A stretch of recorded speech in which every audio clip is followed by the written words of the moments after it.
Kwame Nkrumah PC led Ghana to independence from Britain in 1957 and served as its first prime minister and president. Nkrumah first gained power as leader of the colonial Gold Coast, and held it until he was deposed in 1966. An influential 20th-century advocate of Pan-Africanism, he was a founding member of the Organization of African Unity and was the winner of the Lenin Peace Prize in 1962. Early life and education. Gold Coast. Kwame Nkrumah was born in about 1909 in Nkrumah, Gold Coast, although his mother, whose name was Nyanaba, later stated his year of birth was 1912. Nkrumah read that he was born on the 18th of September 1909, a Saturday, and by the naming customs of the Akan people was given the name Kwame, that being the name given to males born on a Saturday. During his years as a student in the United States, though, he was known as Francis Nwia Kofi Nkrumah, with Kofi being the name given to males born on Friday. The name of his father is not known. Most accounts say he was a goldsmith. According to Ebenezer Obri Addo in his study of the future president, the name Nkrumah, a name traditionally given to a ninth child, indicates that Kwame likely held that place in the house of his father, who had several wives.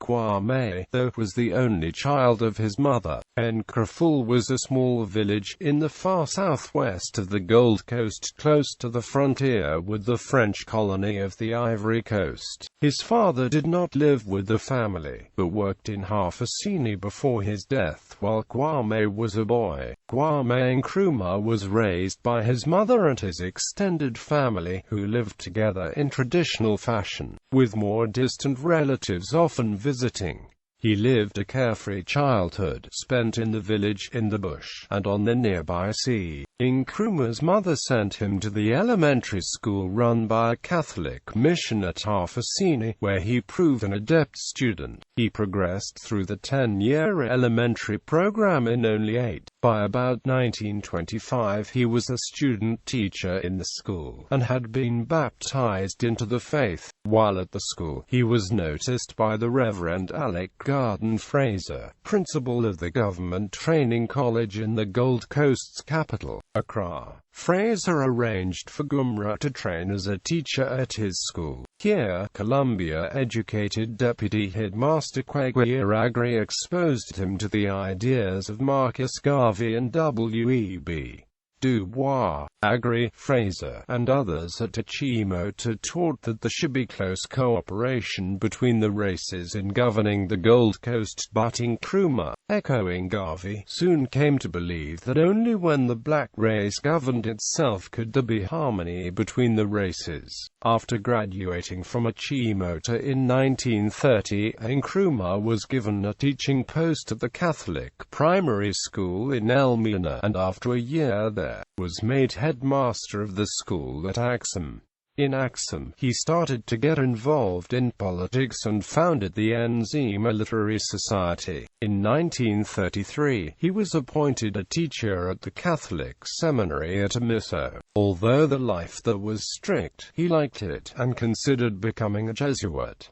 Instead, he decided to further his education. Nkrumah had heard journalist and future Nigerian President Nnamdi Azikiwe speak while a student at Achimota. The two men met, and Azikiwe's influence increased Nkrumah's interest in black nationalism. The young teacher decided to further his education. Azikiwe had attended Lincoln College, a historically black college in Chester County, Pennsylvania, west of Philadelphia, and he advised Nkrumah to enroll there. Nkrumah, who had failed the entrance examination for London University, gained funds for the trip and his education from relatives. He travelled by way of Britain, where he learned, to his outrage, of Italy's invasion of Ethiopia, one of the few independent African nations. He arrived in the United States in October 1935. United States. According to historian John Henry Clark in his article on Nkrumah's American sojourn, the influence of the 10 years that he spent in the United States would have a lingering effect on the rest of his life. Nkrumah had sought entry to Lincoln sometime before he began his studies there. On the 1st of March 1935, he had sent the school a letter noting that his application had been pending for more than a year. When he arrived in New York in October 1935, he traveled to Pennsylvania, where he enrolled despite lacking the funds for the full semester. However, he soon won a scholarship that provided for his tuition at Lincoln. Nevertheless, he remained short on money through his time in the United States. To make ends meet, he worked in menial jobs, including as a dishwasher. On Sundays, he visited black Presbyterian churches in Philadelphia and in New York. As a student in the United States, Nkrumah proved successful, gaining a Bachelor of Arts degree in economics and sociology in 1939. Lincoln then appointed him an assistant lecturer in philosophy, and he began to receive invitations to be a guest preacher in Presbyterian churches in both Philadelphia and New York. In 1939, Nkrumah enrolled both at Lincoln's Seminary and at the Ivy League University of Pennsylvania in Philadelphia. He gained a Bachelor of Theology degree from Lincoln in 1942, the top student in the course, and earned from Penn the following year both a Master of Arts degree in philosophy and a Master of Science in Education. While at Penn, Nkrumah worked with the linguist William Everett Wells, providing the spoken material that formed the basis of the first descriptive grammar of his native Fante dialect of the Arkan language. Nkrumah spent his summers in Harlem, a center of black life and thought. He found housing and employment in New York City with difficulty and involved himself in the community. He spent many evenings listening to and arguing with street orators, and according to Clark, these evenings were a vital part of Kwame Nkrumah's American education.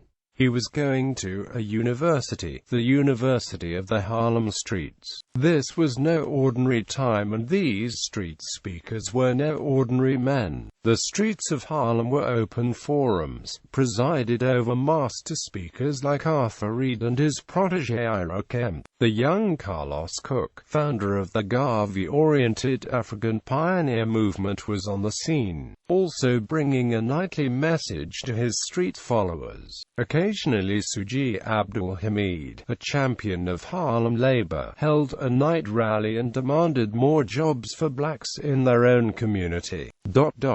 This is part of the drama on the Harlem streets as the student, Kwame Nkrumah, walked and watched. Nkrumah was an activist student, organizing a group of expatriate African students in Pennsylvania and building it into the African Students Association of America and Canada, becoming its president. Some members felt that the group should aspire for each colony to gain independence on its own. Nkrumah urged a Pan-African strategy.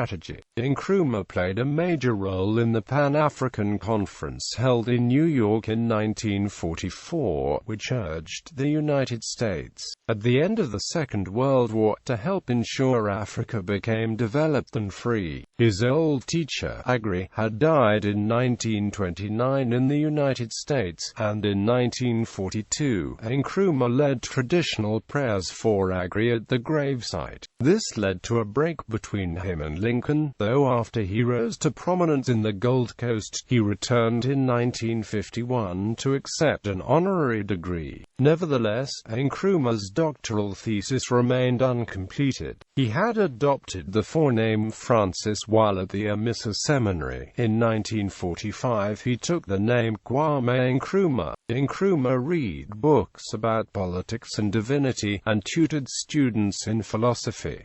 In 1943 Nkrumah met Trinidadian Marxist CLR, James Russian expatriate Radonaevskaya, and Chinese-American Grace Lee Boggs, all of whom were members of an American-based Trotskyist intellectual cohort. Nkrumah later credited James with teaching him how an underground movement worked. Federal Bureau of Investigation files on Nkrumah, kept from January to May 1945, identify him as a possible communist. Nkrumah was determined to go to London, wanting to continue his education there now that the Second World War had ended. James, in a 1945 letter introducing Nkrumah to Trinidad-born George Padmore in London, wrote, "This young man is coming to you. He is not very bright, but nevertheless know what you can for him because he's determined to throw Europeans out of Africa." London. Nkrumah returned to London in May 1945 and enrolled at the London School of Economics as a PhD candidate in anthropology. He withdrew after one term and the next year enrolled at University College, with the intent to write a philosophy dissertation on knowledge and logical positivism.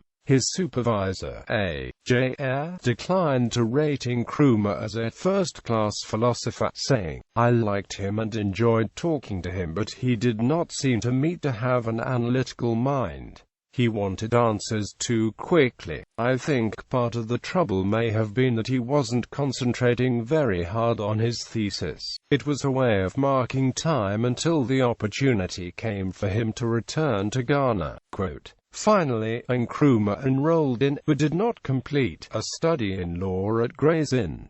Nkrumah spent his time on political organizing. He and Padmore were among the principal organizers of the Fifth Pan-African Congress in Manchester. The Congress elaborated a strategy for supplanting colonialism with African socialism. They agreed to pursue a federal United States of Africa with interlocking regional organizations, governing through separate states of limited sovereignty. They planned to pursue a new African culture without tribalism, democratic within a socialist or communist system, synthesizing traditional aspects with modern thinking, and for this to be achieved by non-violent means if possible. Among those who attended the Congress was the Venerable W.E.B. Du Bois, along with some who later took leading roles in leading the nations to independence, including Hastings Banda of Nyasaland and Jomo Kenyatta of Kenya. The Congress sought to establish ongoing African activism in Britain in conjunction with the West African National Secretariat to work towards the decolonization of Africa. Nkrumah became the Secretary of WANS, in addition to seeking to organize Africans to gain the nation's freedom. Nkrumah sought to succor the many West African seamen who had been stranded, destitute, in London at the end of the war, and established a Colored Workers Association to empower and succor them.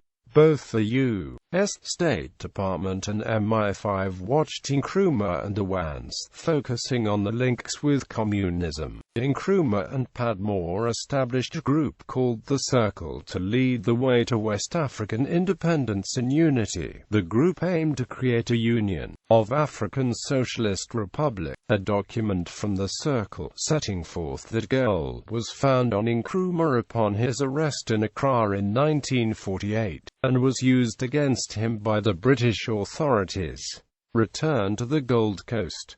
United Gold Coast Convention. The 1946 Gold Coast Constitution gave Africans a majority on the Legislative Council for the first time. Seen as a major step towards self-government, the new arrangement prompted the colony's first true political party, founded in August 1947, the United Gold Coast Convention. The UGCC sought self-government as quickly as possible. Since the leading members were all successful professionals, they needed to pay someone to run the party, and their choice fell on Nkrumah at the suggestion of Akoa J. Nkrumah hesitated, realizing the UGCC was controlled by conservative interests, but decided that the new post gave him huge political opportunities, and accepted. After being questioned by British officials about his communist affiliations, Nkrumah boarded the MV Accra at Liverpool in November 1947 for the voyage home. After brief stops in Sierra Leone, Liberia, and the Ivory Coast, he arrived in the Gold Coast, and after a brief stay and reunion with his mother in Tarkwa, began work at the party's headquarters in Salt Pond on the 29th of December 1947.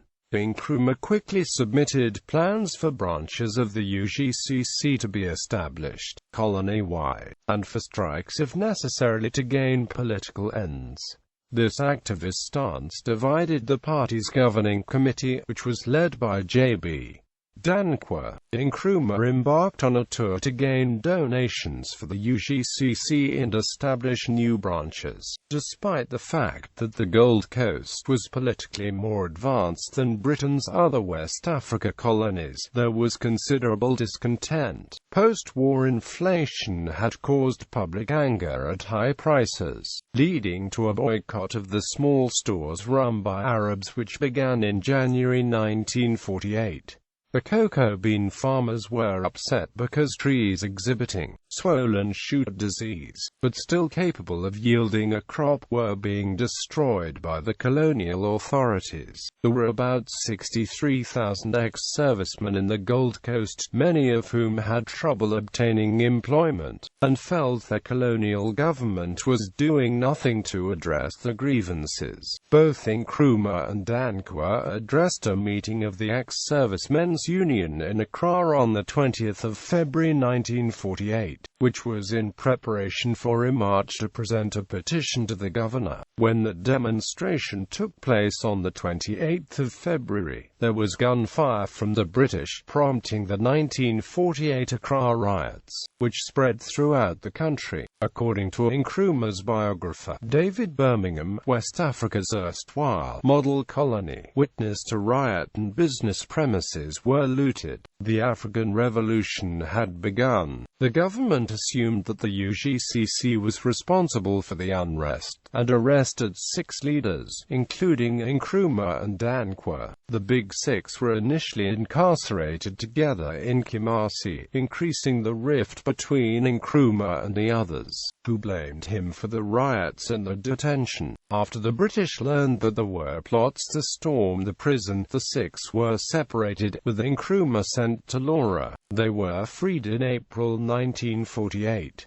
Many students and teachers had demonstrated for the release and been suspended. Nkrumah, using his own funds, began the Ghana National College. This, among other activities, led UGCC committee members to accuse him of acting in the party's name without authority. Fearing he would harm them more outside the party than within, they agreed to make him honorary treasurer. Nkrumah's popularity, already large, was increased with his founding of the Accra Evening News, which was not a party organ but was owned by Nkrumah and others. He also founded the Committee on Youth Organization, originally intended as a youth wing for the UGCC, but which soon broke from it under the motto, "Self-Government Now."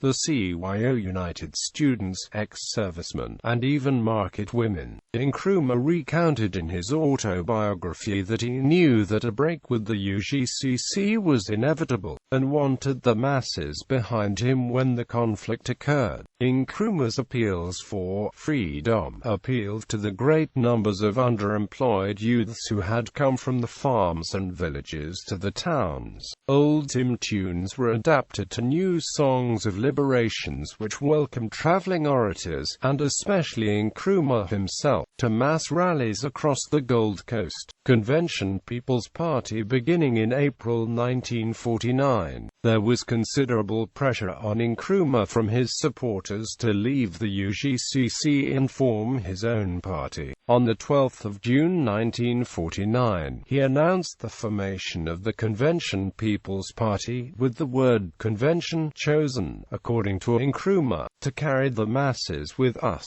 There were attempts to heal the breach with the UGCC. At one July meeting, it was agreed to reinstate Nkrumah as secretary and disband the CPP, but Nkrumah's supporters would not have it, and persuaded him to refuse the offer and remain at the head. The CPP appropriated the red cockerel as its symbol, a familiar icon for local ethnic groups, and a symbol of leadership, alertness, and masculinity. Party symbols and colors appeared on clothing, flags, vehicles, and houses. CPP operatives drove red, white, and green vans across the country, playing music and rallying public support for the party and especially for Nkrumah. These efforts were wildly successful, especially because previous political efforts in the Gold Coast had focused exclusively on the urban intelligentsia. The British convened a select commission of middle-class Africans, including all of the Big Six except Nkrumah, to draft a new constitution that would give Ghana more self-government. Nkrumah saw, even before the commission reported, that its recommendations would fall short of full dominion status, and began to organize a positive action campaign.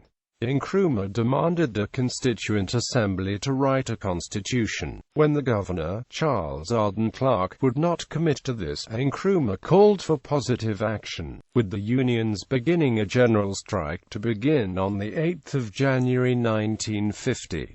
The strike quickly led to violence, and Nkrumah and other CPP leaders were arrested on the 22nd of January, with the Evening News ban. Nkrumah was sentenced to a total of 3 years in prison, and he was incarcerated with common criminals in Accra's Fort James. Nkrumah's assistant, Comrade Gabedima, ran the CPP in his absence. The imprisoned leader was able to influence events through smuggled notes written on toilet paper. The British prepared for an election for the Gold Coast under the new constitution, and Nkrumah insisted that the CPP contest all seats. The situation had become calmer once Nkrumah was arrested, and the CPP and the British worked together to prepare electoral rolls. Nkrumah stood, from prison, for a directly elected Accra seat. Gabedima worked to set up a nationwide campaign organization, using vans with loudspeakers to blare the party's message. The UGCC failed to set up a nationwide structure, and proved unable to take advantage of the fact that many of its opponents were in prison. In the February 1951 legislative election, the first general election to be held under universal franchise in colonial Africa, the CPP was elected in a landslide. The CPP secured 34 of the 38 seats contested on a party basis, with Nkrumah elected for his Accra constituency. The UGCC won 3 seats, and 1 was taken by an independent. Arden Clark saw that the only alternative to Nkrumah's freedom was the end of the constitutional experiment. Nkrumah was released from prison on the 12th of February, receiving a rapturous reception from his followers. The following day, Arden Clark sent for him and asked him to form a government. Leader of government, business and prime minister, Nkrumah faced multiple challenges as he assumed office. He had never served in government and needed to learn that art. The Gold Coast was composed of 4 regions, multiple former colonies amalgamated into one, and Nkrumah sought to unite them under one nationality. and bring the country to independence. Key to meeting the challenges was convincing the British that the CPP's programs were not only practical, but inevitable, and Nkrumah and Arden Clark worked closely together. The governor instructed the civil service to give the fledgling government full support, and the 3 British members of the cabinet took care not to vote against the elected majority. Prior to the CPP taking office, British officials had prepared a 10-year plan for development, with demands for infrastructure improvements coming in from all over the colony. Nkrumah approved it in general, but halved the time to 5 years. The colony was in good financial shape, with reserves from years of cocoa profit held in London, and Nkrumah was able to spend freely. Modern trunk roads were built along the coast and within the interior. The rail system was modernized and expanded. Modern water and sewer systems were installed in most towns, where housing schemes were begun. A new harbour at Tema, near Accra, began to be constructed, and the existing port at Takoradi was expanded. An urgent program to build and expand schools, from primary to teacher and trade training, was begun. From 1951 to 1956, the number of pupils being educated at the colony's schools rose from 200,000 to 500,000. Nevertheless, the number of graduates being produced was insufficient to the burgeoning civil service's needs, and in 1953, Nkrumah announced that the Africans would be given preference. The country would be relying on expatriate European civil servants for several years. Nkrumah's initial title was Leader of Government Business in a cabinet chaired by Arden Clark. Quick progress was made, and in 1952, the governor withdrew from the cabinet, leaving Nkrumah as his prime minister, with the portfolios that had been reserved for expatriates going to Africans. There were accusations of corruption and of nepotism, as officials following African custom attempted to benefit their extended families and the tribes. The recommendations following the 1948 riots had included elected local government rather than the existing system dominated by the chiefs. This was uncontroversial until it became clear that it would be implemented by the CPP. That party's majority in the Legislative Assembly passed legislation in late 1951 that shifted power from the chiefs to the chairs of the councils, though there was some local rioting as raids were imposed. Nkrumah's retitling as Prime Minister had not given him additional power, and he sought constitutional reform that would lead to independence. In 1952, he consulted with the visiting colonial secretary Oliver Littleton, who indicated that Britain would look favorably on further advancement, so long as the chiefs and other stakeholders had the opportunity to express their views. Accordingly, beginning in October 1952, Nkrumah sought opinions from councils and from political parties on reform, and consulted widely across the country, including with opposition groups. The result the following year was a white paper on a new constitution, seen as a final step before independence. Published in June 1953, the constitutional proposals were accepted both by the Assembly and by the British, and came into force in April of the following year. The new document provided for an assembly of 104 members, all directly elected, with an all-African cabinet responsible for the internal governing of the colony. In the election on 15